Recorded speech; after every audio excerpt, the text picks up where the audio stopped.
Hay un tema que preocupa y mucho a la mayoría de empresarios y directivos de pymes, que es por qué unas pymes venden y otras, en cambio, no. Soy Guillem Recolons, especialista en personal branding, y en este episodio 244 de Todo deja marca, hoy charlamos con alguien que conoce esta realidad desde la trinchera. Él es Luigi Salmoiraghi, ingeniero de telecomunicaciones, experto en marketing y ventas B2B y autor del libro ¿Por qué unas pymes venden y otras no?, recién publicado en Amazon. Bienvenido, Luigi. ¿Cómo Hola, estás? Guillem, y buenos días a todos. Bien, aprovechando de unos días en Milán esta semana. Claro, porque Luigi es de Milano, aunque él es verdad que vive en Barcelona hace muchos años, pero va combinando un poco con Milán y Barcelona, ¿eh? Y bueno, Correcto. y muchos otros sitios, porque veréis que tiene una carrera internacional bastante holgada. Bueno, yo lo tengo claro, por qué unas pymes venden y otras no. Tengo claro que no es otro libro de ventas más, porque es el resultado, Luigi, es cierto, de muchos años entre multinacionales, pequeñas empresas, entender mercados, datos, personas y de bajar todo eso a procesos que una pyme puede aplicar sin volverse loca. O sea, un libro muy accionable, ¿cierto? Sí, correcto. Lo dices bien, Guillem. Efectivamente, no es un libro teórico, es un libro escrito desde la trinchera y sobre todo desde la experiencia que he ido madurando a nivel profesional en multinacionales y luego en los últimos años también asesorando a pymes en un momento de mercado muy difícil y muy cambiante. Y el título del libro es una provocación, porque unas pymes venden y otras no, porque el sueño de cada dueño de pyme, de cada directivo, de cada empresario, es que su producto, su pyme pueda vender y pueda prosperar. Así. Pero es una provocación porque muchas veces me doy cuenta, y esto pasa en todos los sectores, en todos los niveles. Da igual que sea una pyme de 5 personas o una multinacional de miles de personas, no se vende porque nos enamoramos de nuestro producto. Nos enamoramos de su producto, de la solución. De eso vamos a hablar. De eso vamos a hablar. Correcto. Sí, de eso vamos a hablar ahora. Efectivamente. Oye, en esta charla vamos a hablar de por qué, precisamente lo que acabas de decir, enamorarse del producto puede convertir tu negocio en un hobby muy caro. Vamos a hablar de cómo pasar de vender por primitiva a tener un método repetible, de cómo usar mejor el inbound marketing, la tecnología, los datos y hasta la inteligencia artificial, que también está, para tomar decisiones con un poco menos de ruido y un poco más de foco. Al final, si diriges una pyme y trabajas en tu área comercial o simplemente te preocupa que tu negocio crezca de forma rentable y sostenible, quédate porque esta charla con Luigi te va a dar muchas ideas accionables. Para mí la palabra es accionables. Empezamos. Pregunta número 1. Yo la titulo Del hobby caro al negocio real. Luigi, arrancas el libro con un título que es provocador, como decías tú antes, que es por qué unas pymes venden y otras no. Tú mismo has dicho que muchas pymes, si su producto no resuelve un dolor real, lo que tienen es un hobby caro, no un negocio. ¿Qué te llevó a escribir este libro y qué querrías poner encima de la mesa que no se está diciendo sobre las pymes y las ventas? Vale, te lo adelantaba antes. El problema más grande que he visto y que veo y que sigo viendo, y te digo, da igual el tamaño de la empresa, que sea micropyme o multinacional, es que muchas veces nos olvidamos que nuestro cliente no compra por características técnicas, no compra por específicas, compra porque tiene un problema y está buscando un producto, bien o un servicio que efectivamente le pueda dar una solución a su problema. Y muchas veces cuando se lanza un producto, un servicio al mercado, justo lo contrario. Pulimos el producto, esperamos muchas semanas, meses, a veces años para que el producto sea técnicamente perfecto, que lo haga todo súper mega bien, como digo yo, y al fin y al cabo, cuando sales al mercado, no tienes una validación por parte del mercado que este producto efectivamente soluciona un problema.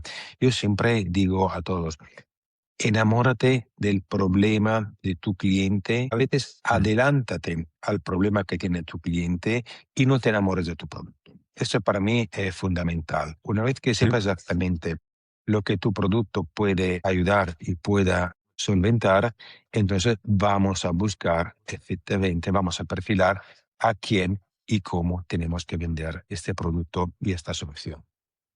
O sea, yo de verdad no puedo estar más de acuerdo, pero es que incluso esto me vale para productos, me vale para servicios y me vale para todo. Porque al final, Correcto.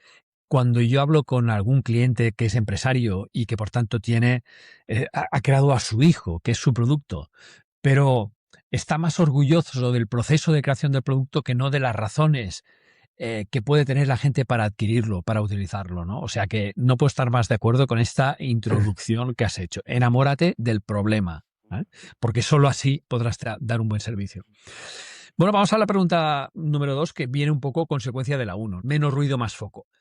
Y hace poco estuve leyendo una entrevista que hiciste con Channel Partner que decías que el 99% del tejido empresarial olvida que no puede vender a todo el mundo y que hay que intentar gustar a todos, y esa es una receta para no conectar con nadie. Entonces, ¿cómo Correcto. crees que ayuda el libro a una pyme concreta a elegir bien el problema que resuelve y a definir con precisión quirúrgica ese perfil de cliente ideal del que hablas muchas veces en el libro? Mira, me gusta mucho de cada cultura los refranes, porque el refrán es cultura y es sabiduría popular. Y hay un refrán en España que me encanta, que es quien mucho abarca, poco aprieta. Poca aprieta, sí señor. Efectivamente, en el sentido. El problema que hoy en día muchas pymes tienen es que hay un afán para vender más y vender más. Primero hay que romper este paradigma. Yo no quiero que una pyme venda más, quiero que venda mejor. Entonces, saber exactamente qué producto, qué servicio, qué solución aporta valor. Por supuesto al cliente, pero esto lo damos por asumido, aporta valor a la empresa, porque vender más para destruir margen y destruir valor en la empresa no tiene mucho sentido. No. Y luego quiero que sea un poco un punto de inflexión, sobre todo para el directivo o el dueño de pyme que lee este libro, que empiece a reflexionar sobre exactamente si vale la pena salir a cazar de todo o si vale la pena reflexionar y decir quién es efectivamente el cliente que yo quiero a nivel de segmentación de cliente, tipología de cliente, poder adquisitivo de cliente, capacidad de mi empresa de poder vender a ese cliente, porque también hay un cliente ideal, un cliente objetivo que yo no puedo conseguir porque no tengo detrás una infraestructura, puede ser logística, puede ser administrativa, puede ser financiera, que sea capaz de satisfacer a este cliente. Entonces, la reflexión que cada empresario debe hacer es ¿cuál es mi cliente ideal? Los que serían lo que en inglés llaman la ideal customer profile, el perfil ideal de cliente. Una vez que lo tengo bien individuado, que sepa exactamente definir quién es mi cliente, entonces puedo concentrar todas mis fuerzas de marketing y comercial para sacar el mayor rendimiento de mi cliente ideal. No quiero que la empresa viven o sobreviven sobre el vendedor estrella, el que tiene una cartera de clientes o que tiene un contacto, el que tiene más labia o más capacidad para vender. Porque si una empresa basa su estrategia de crecimiento sobre un vendedor o sobre algo puntual, un proyecto que se ha ganado, un concurso público que se ha ganado, esto, para hablar de refranes, es pan para hoy, hambre para Hambre mañana. para mañana. Lo importante es saber exactamente qué quiero vender, por qué lo quiero vender y sobre todo quién lo quiero vender y cómo debe ser mi cliente objetivo. Entonces hay Es como brutal porque esta es una... una pregunta que tampoco se suelen hacer muchos empresarios. ¿A quién le quiero vender? Tienes clarísimo qué es lo que quieres vender y poco más. Y tienes clarísimo qué tipo de equipo necesitas para poder hacerlo. Pero claro, el perfil de cliente me parece muy interesante porque ya no solo has trabajado bien el problema, como decías al principio, sino que en base a este problema, ¿quién es mi cliente? Mi perfil de cliente ideal, pues obviamente será ese perfil de gente que tenga ese problema y Este que esté en problema, tus correcto. manos resolver, ¿no? Con lo cual, vamos ligando de alguna manera las distintas partes del todo de tu libro, ¿no? Me parece muy interesante. Hay un punto que hablas de la primitiva y me gusta muy interesante. Has utilizado una imagen muy potente que dices que hay pymes que operan por primitiva, ¿no? Me entiendo que te refieres a lotería, ¿no? Como si fuera A la lotería. loterías, suerte. Me refiero exactamente a la suerte, operar por primitiva. Exacto, ¿no?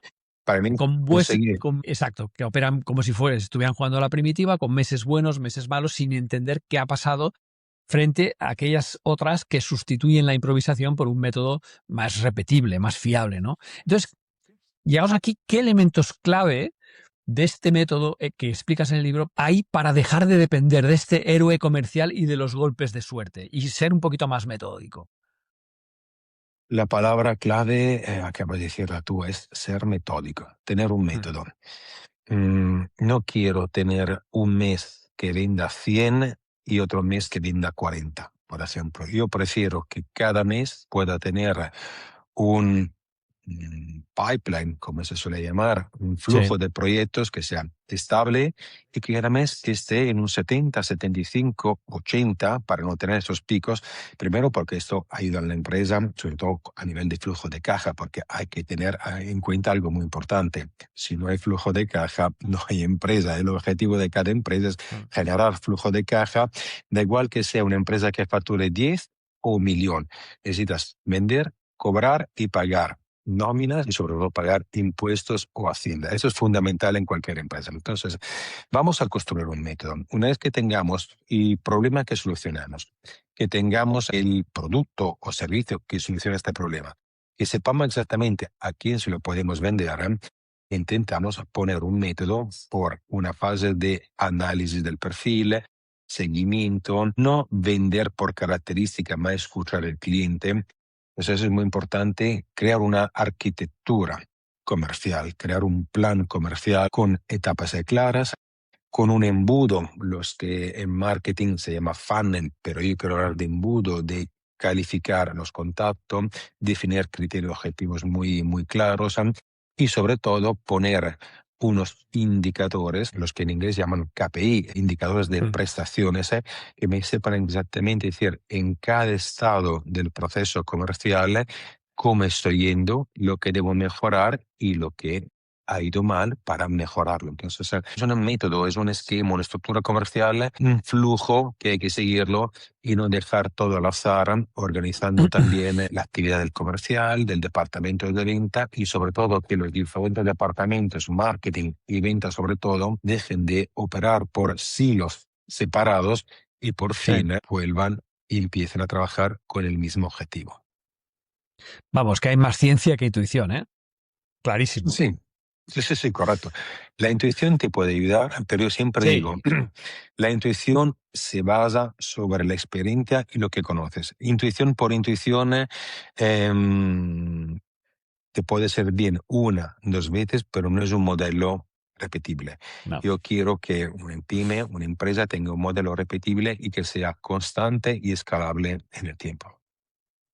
Hay una cosa que me recuerda mucho a mis tiempos como publicitario, y es que yo viví una época dorada de la publicidad en que la televisión prácticamente no tenía rival.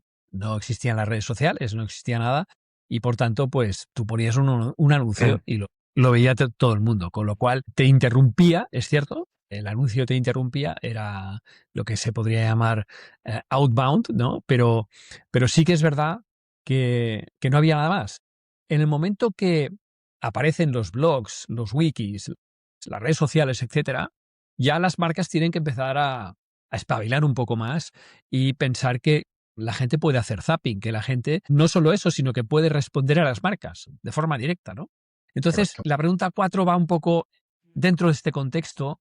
eh, yo pienso que en el libro lo explicas, ¿no? Que las pymes tienen que dejar de perseguir y empezar a atraer, ¿no? Y ejecutar de verdad, ¿no? Defines el inbound marketing como dejar de perseguir y empezar a atraer y remarcas que el problema no es la falta de herramientas, sino la ejecución y la constancia. Y me consta mucho esta parte de ejecución porque en tu web tú eres el manager, eres, ¿sí o no?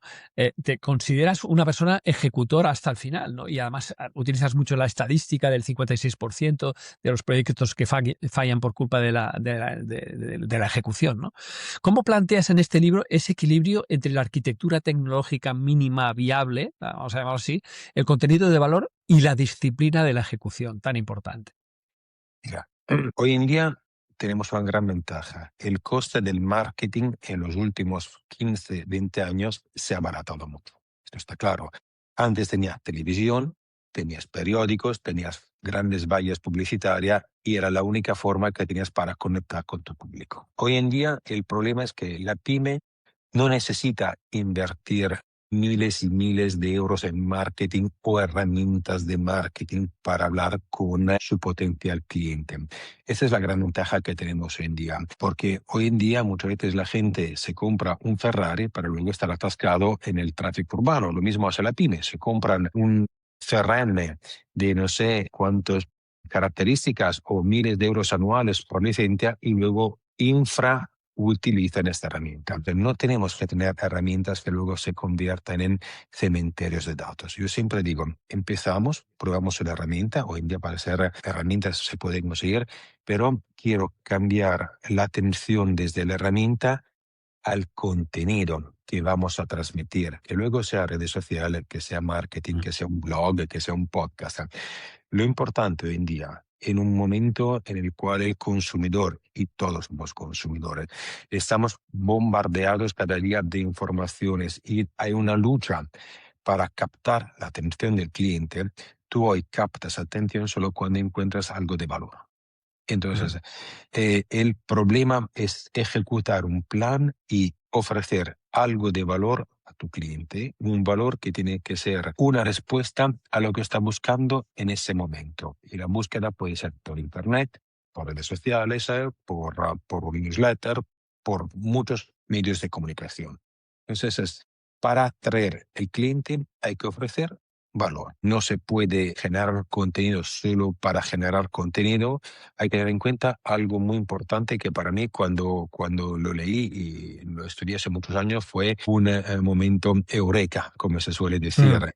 Cuando estamos buscando algo en internet, online, estamos buscando una respuesta a 4 preguntas. ¿Quiero ir? ¿Quiero saber? ¿Quiero hacer?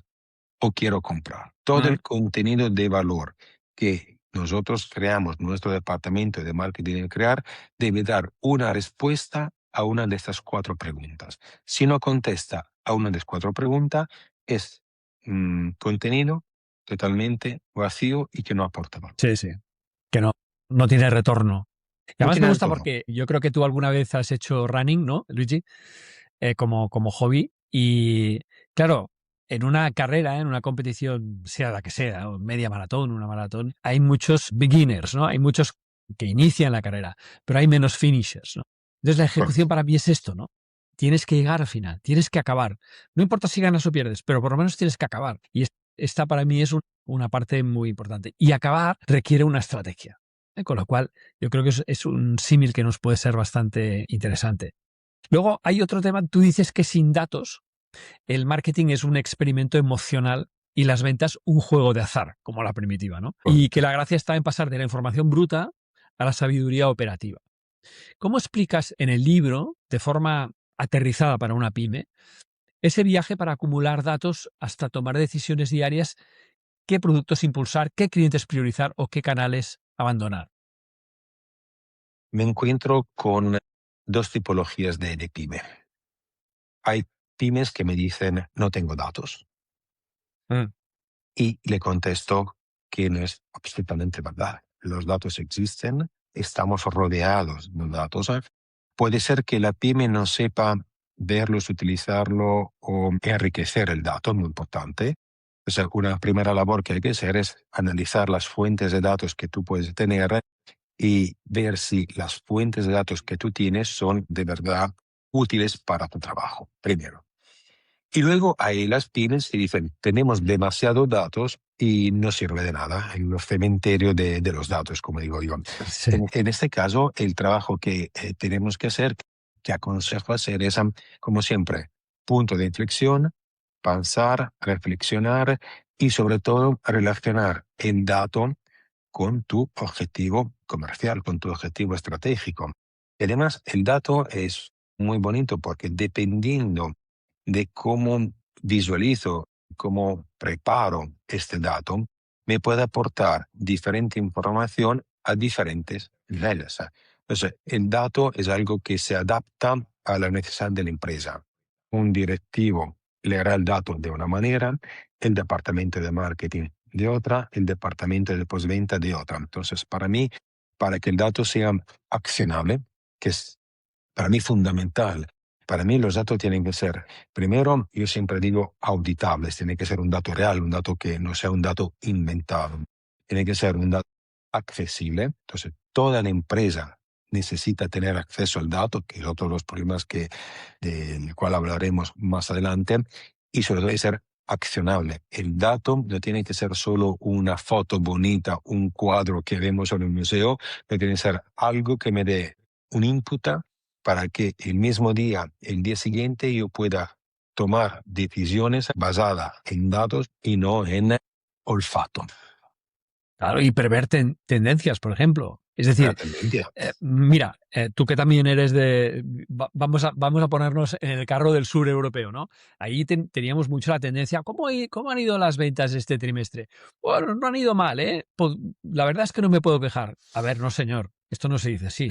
Oye, pues mira, hemos aumentado un 5% versus el mismo trimestre del año pasado, lo cual significa que vamos en buena línea. O, escucha, solo hemos subido un 1%, lo cual quizá nos marca una tendencia de que tenemos que hacer un ajuste en ciertas políticas. Es decir, la importancia de los datos es clave, ya no solo para saber cuánto dinero vas a ganar, sino si vas a sobrevivir en los próximos años, que es brutal.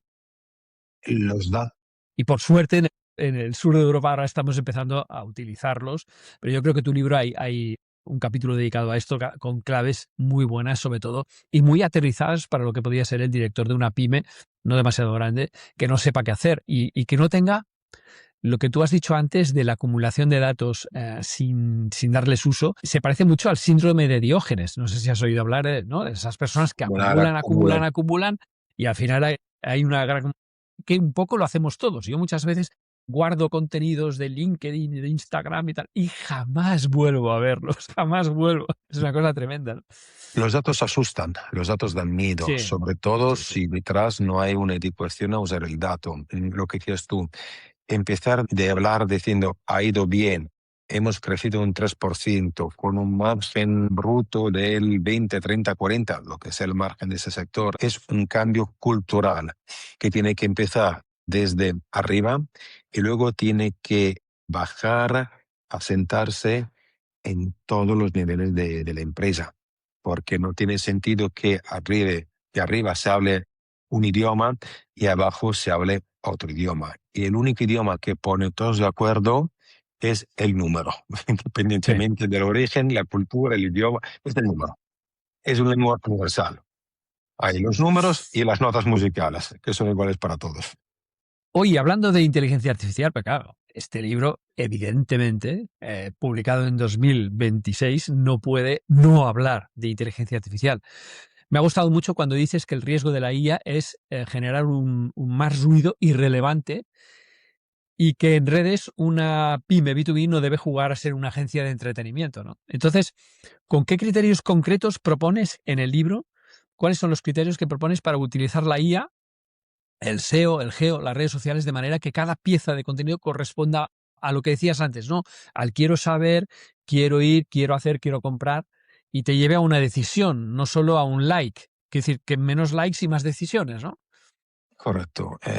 Hoy en día la inteligencia artificial es una herramienta, ojalá la hubiese tenido yo hace 20 o hace 30 años cuando empezaba a trabajar, ojalá lo hubiese tenido yo. El problema es que hoy en día la inteligencia artificial se utiliza, para mí, la gran mayoría lo dice o para sustituir al buscador clásico, Google, por ejemplo, o para generar contenido, porque con un prompt sencillo, en unos segundos tengo un artículo bonito, bien redactado, hay que limpiarlo, pero vacío.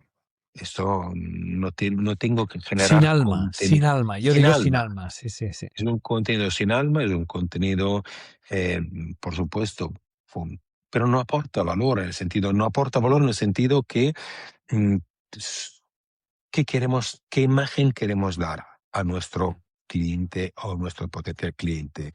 Una imagen de cortar y pegar, porque lo que encuentras en mi oferta es lo mismo que encuentra en la oferta de mi vecino y de mi vecino, porque está todo hecho con inteligencia artificial, o quieres que te aporte valor. Entonces, lo que aconsejo yo es que, por supuesto, hay que utilizarla, hay que conocerla, hay que aprender de la inteligencia artificial, pero al mismo tiempo utilicemos la inteligencia artificial más hacia adentro, hacia la empresa, para analizar patrones de comportamiento, para analizar datos de ventas, para ayudarnos en preparar flujos comerciales, también contenido, pero no tiene solo que ser copiar y pegar. Entonces, la inteligencia artificial para mí es una gran amiga en nuestro día a día porque nos aporta una capacidad de ejecución mucho más rápida. Tenemos la ventaja de Totalmente de que acuerdo. el marketing se ha abaratado y podemos crear algo más rápidamente, pero claro, acordándonos las 4 preguntas y acordándonos el valor que quieres dar a tu cliente. ¿Quieres ser otro más de la lista? ¿Quieres ser el vendedor gurú estilo Dubai, con todos mis respetos? ¿O quieres ser el vendedor que aporta valor porque conoces exactamente el problema que solucionas tu cliente Ah, y cómo ayudarle? Entonces, hoy genial. en día, entre poder redactar un artículo en 4 segundos o subir un fichero Excel a inteligencia artificial para que me detecte tendencias en las ventas, optaría sin duda para la segunda opción. Totalmente de acuerdo. Totalmente de acuerdo. Hemos de entender la IA como un asistente, nunca como Un un asistente, sustituto. Entonces, sí. correcto. Bueno, en la parte más humana de tu libro hablas del talento que se quema en el caos y de ese miedo a los KPIs de muchos dueños de pyme porque creen que esto les hace vulnerables, ¿no? Si te escucha ahora un CEO de una pyme que ve la e-factura, el verifactu, más regulación, más datos, casi las ve como amenazas. ¿Qué cambio de mentalidad y de sistema le invitas a hacer desde el libro para que su empresa no solo sobreviva, sino que esté mejor preparada para la próxima tormenta? Próxima tormenta, como has visto, es una tormenta con muchas variables. Hay Sí. variables normativas, legales, cambio de Geopolíticas. entorno, geopolítica, costes, logística. Entonces, como siempre, hay que estar preparados. Hay que estar preparados porque cuando hay sol y viento, todos somos capaces de navegar, o por lo menos quien aprecia Mm. el mar. Esa es la dificultad, es que tenemos que estar preparados. Y la única manera que hay de que surfear la mala mar o las malas olas es tener un proceso, un método Mm. y no ver en un proceso un enemigo, más bien un aliado. Io te cuento una anécdota. Te cuento una anécdota. Cuando llegué a España en el año 2000 y abrí la delegación de la multinacional, éramos al principio solo 3 empleados, 3 compañeros. Y desde la central, mi jefe me obligaba cada semana, cada lunes, a hacer una reunión comercial. Éramos 3. De lunes a viernes siempre los 3. Estamos más tiempo nosotros que con nuestras familias o nuestros amigos.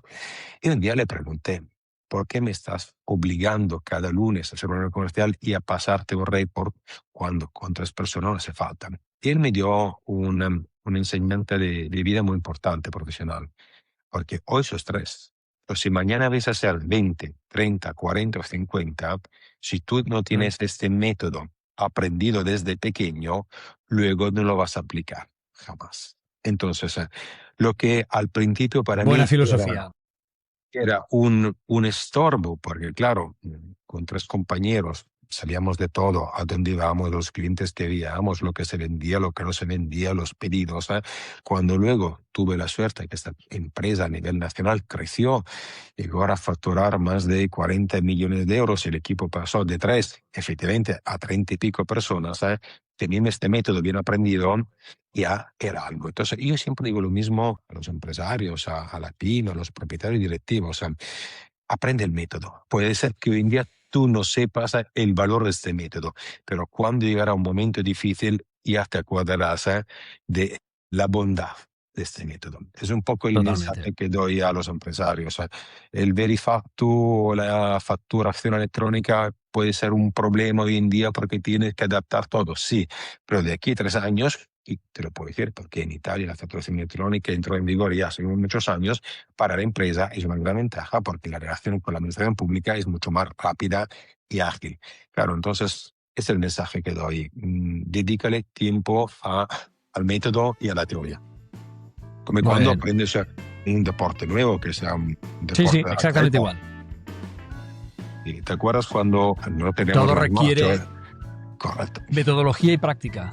Sí, sí, Práctica. metodología y práctica. Son las dos claves, ¿no? Oye, Luigi, para cerrar, este maravilloso libro que tenemos aquí, ¿dónde lo podemos encontrar? Y a ti, ¿dónde te podemos encontrar a ti? Mira, el libro lo encontramos en Amazon, en versión papel, por supuesto, en versión Kindle para quien prefiera una lectura digital.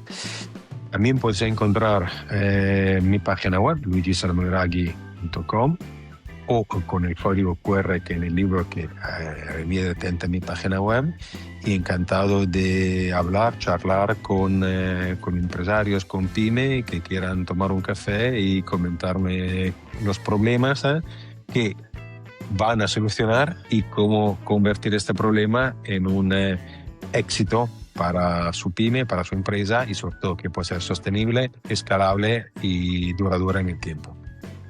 Bueno, no he querido comentarlo antes porque el protagonismo es para Luigi, pero tenéis que saber que he tenido el honor de redactar el prólogo del libro. O sea que soy doble fan, primero por leerlo, de que ya fue en sí mismo muy enriquecedor, y segundo porque creo que no es un libro de ventas al uso. Hay mucha experiencia y mucha sabiduría ahí detrás de alguien que ha trabajado para multinacionales, pero también para pequeñas empresas, y que se ve capaz de trasladar algunas políticas que están haciendo empresas muy grandes a empresas muy pequeñas sin que esto les suponga unos costes extraordinarios. Y yo creo que esa es una parte que también está muy bien reflejada en ese libro.